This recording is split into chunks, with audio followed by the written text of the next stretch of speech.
to film a video of seed starting. So this video specifically is going to be focusing mainly on tomato seed starting, and I am running a little bit behind. Life has thrown me behind a little bit, and I am just now getting to my seeds and getting them started. So do not be discouraged if you haven't started your seeds yet, because I am right there with you. Trying to get everything sorted. I live in Middle Georgia, Zone 8B, and I could have started my pepper plants back in December, but I did not. So we're here. I just got my peppers and my eggplant started, and those are sitting over there. But I'm getting ready to start my tomatoes. Now, in the past, I have started tomatoes in the way where you basically just take an 8-inch pot and fill it with soil, and then sprinkle 25 seeds in there, and then you cover it over, and then you have to separate them out later.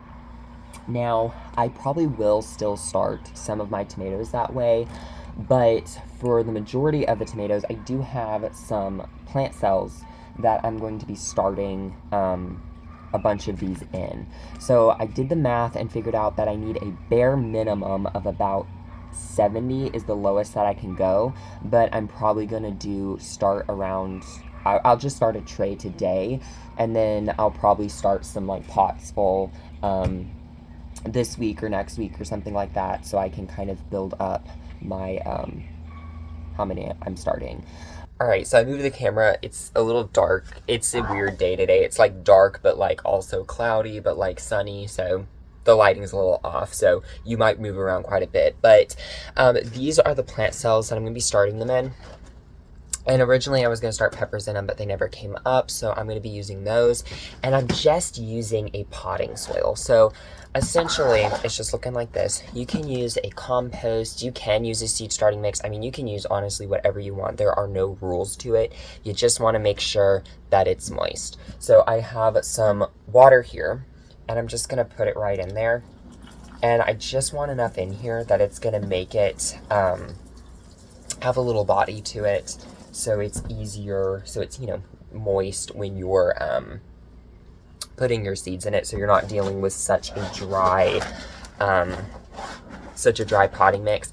And a lot of times when I buy the potting mix, usually it's damp enough on the inside that I can just use it right as is, and I don't have to put any water in it or anything. But if it sits, it can oftentimes get very dry. So this one probably sat for 2 weeks before I cracked into it, so it kind of dried out just a little bit. But you don't want to put your seeds in real dry soil, because it's hard to get the soil to take the water, and then you got your seeds in there, and so it just ends up kind of being a mess. So you just want to pre-moisten your seeds, the soil you're gonna start your seeds in. Now, I do want to touch on what you should be using to start your seeds in, because there's a lot of conflicting information out there, and there's just a lot of information out there. And what I would say is that you're going to read people who say use compost, don't use compost, use potting mix, don't use potting mix, use a seed starting mix, you have to use a seed starting mix. If you're not using seed starting mix, you're doing it wrong. And then you're going to hear people and they're like, don't use a seed starting. I mean, there's just so much conflicting information out there. And here's what I would tell you. Number one, do what is fiscally best for you. If you have a garden budget and you have this much money to spend on seed starting supplies, figure out what fits in that budget. The second thing I would say is experiment, try several different things, and see which one works the best. And whichever one is the winner, continue to use that. I use a potting mix. It is the Stay Green, STAGREEN. You can get it at Lowe's. It does have a fertilizer in it. I'm assuming it's a synthetic fertilizer, which I do try and stay away from, but it works so good. I haven't found anything that works as well as this for starting my seeds. And it's pretty affordable, and I can get all my seeds starting done out of one bag for the most part, I think. And it works really well. And so that's what I use. That's what I like to use. And if you want to use that, you can use that. You can use a seed starting mix. I've read up a lot on seed starting mixes, and what I would say about seed starting mix is that if you're going to use it, then you need to either up pot them, start them into small containers, like, you know, something like this, start them in those, and then plant them into like, you know, an 8-inch container once they have like their first set of true leaves. And if you're going to keep them in this until you're ready to plant them, then you need to find a water-soluble fertilizer that you can put on them, because typically seed starting mixes do not have a lot of nutrition and they can't support plant life for a long extended period of time. And so you're going to need to figure out what to do about that. But plants need soil and water and sunlight, and they will grow. You know, I mean, that is why plants come out of the concrete. They get a little bit of rain, a little bit of sun, and they just poke up through the cracks in the concrete because there's soil down there. So it will grow. Now, that's not to say it might not grow super healthy or well per se, but it will still grow because plants are designed to, they want to grow. Plants want to grow. That's plants. Plants grow. You know, I mean, you spit a watermelon seed out, it will grow. Inevitably, they do.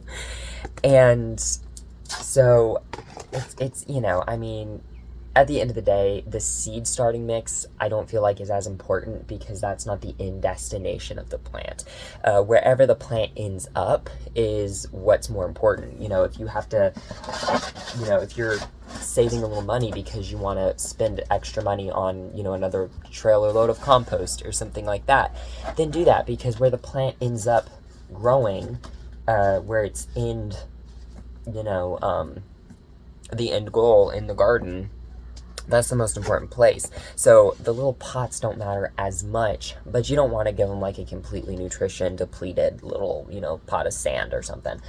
Don't feel bad and don't get stressed out, because everybody has an opinion and you just have to take those opinions with a grain of salt and figure out what works for you, because that's what I had to do. And I'm using potting mix because that's the only thing that I have had luck with.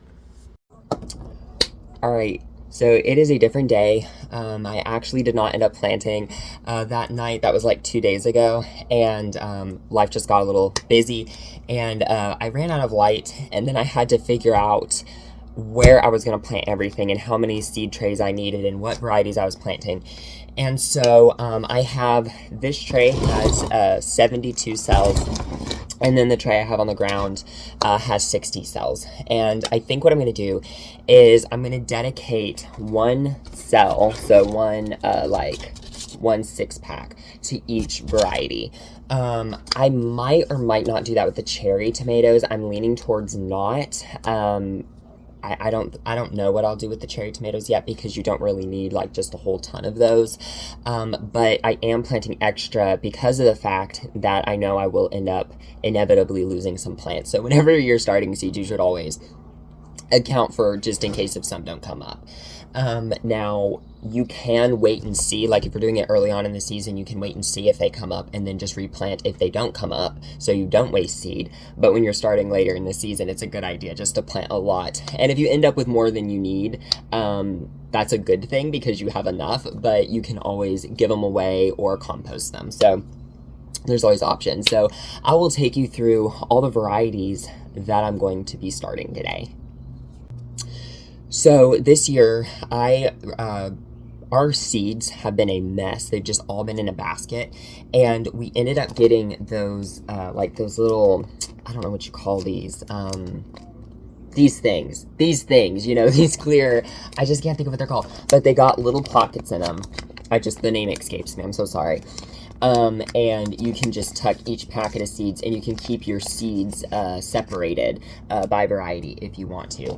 So I have several of these, and we'll go ahead and start with this one. So I did not realize I had a Better Boy seed packet. I thought I had none, and then when I was at the store, I was able to find some pelleted seeds, and they were Early Girl tomatoes. So I have some Better Boy tomatoes, some Early Girls, and then I also have, and I have to look at these to know, I have some beefsteak and then some rainbow blend. None of these are particularly my favorites, but out of these ones that are my favorites are probably the Early Girls. But other than that, I'm not like super attached or partial to any of these, but these are just good kind of staple hybrids you can get almost anywhere, especially like pre-started. So those are good. The next couple that I'm going to be planting is I got this Black Beauty tomato, which I just think is gorgeous. And I'm going to try my hand at a Cherokee Purple again. I tried growing that last year, and I only ended up with one plant, and it just didn't end up producing. I think I got one tomato from it, and it was really small. I had a bad tomato year last year. And then I have a couple, two varieties of Romas. This one from Baker Creek right here, and then just like the Fairy Morse. And of course, my tried and true black creme that I absolutely love and adore. So I'm going to be planting some of those, and those do really well in this climate. And black creme tomatoes are a crack resistant heirloom, so they do really well in our hot, humid climate, and they are crack resistant, which is just really great. I really like the fact that they're crack resistant. I just picked some of these up the other day. So I got a Mortgage Lifter tomato. I got a Dr. Witchy's yellow tomato, and the other day when I was out with my brother, we picked up this Jubilee tomato. I thought it was beautiful. I was like, I want to grow, I was like, I just want like one more something different. I want to try just one more thing that's different. And I was like, what is it that like really speaks to you? And he was like, well, I really like that yellow tomato. So he picked that one out. So we were going to see how that one ends up doing. And so that's exciting. So we have two different varieties of yellow tomatoes, and they're kind of yellowy orange, you know, I mean, yellowish, orangish, I mean, you know, kind of that gold color. But typically orange and like those orangey yellow colored tomatoes are typically sweeter than your other types of tomatoes, your other varieties.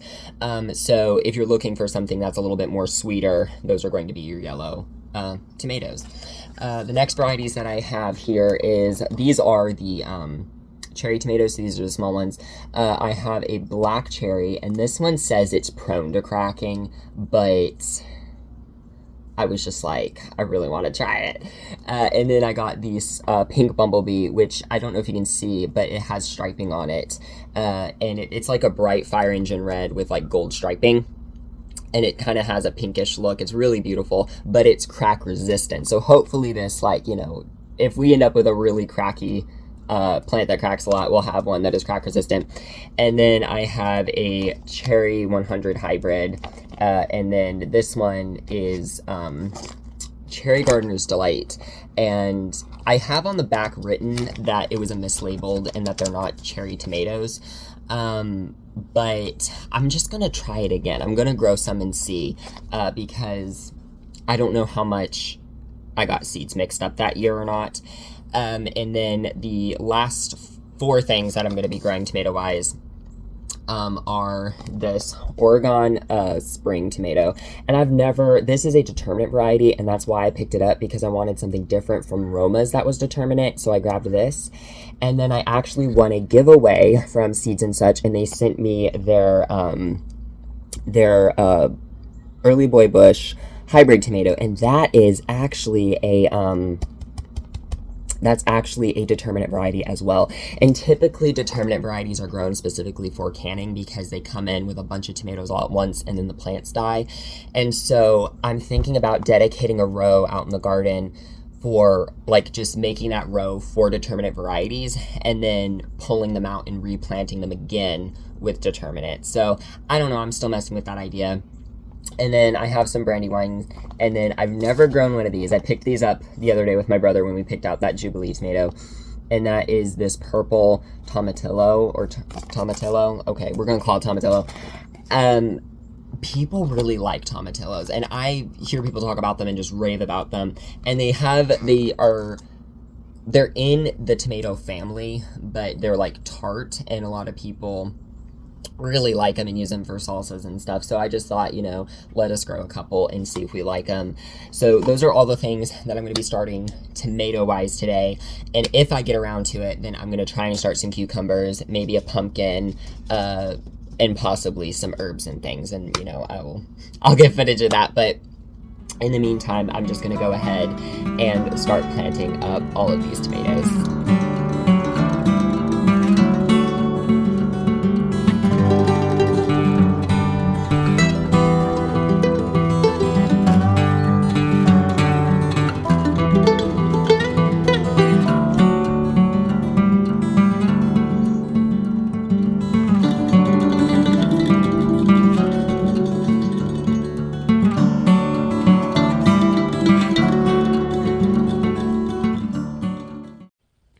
So I've got all of the tomatoes planted. The only mistake I think I might have made is I don't think that these are Brandywine.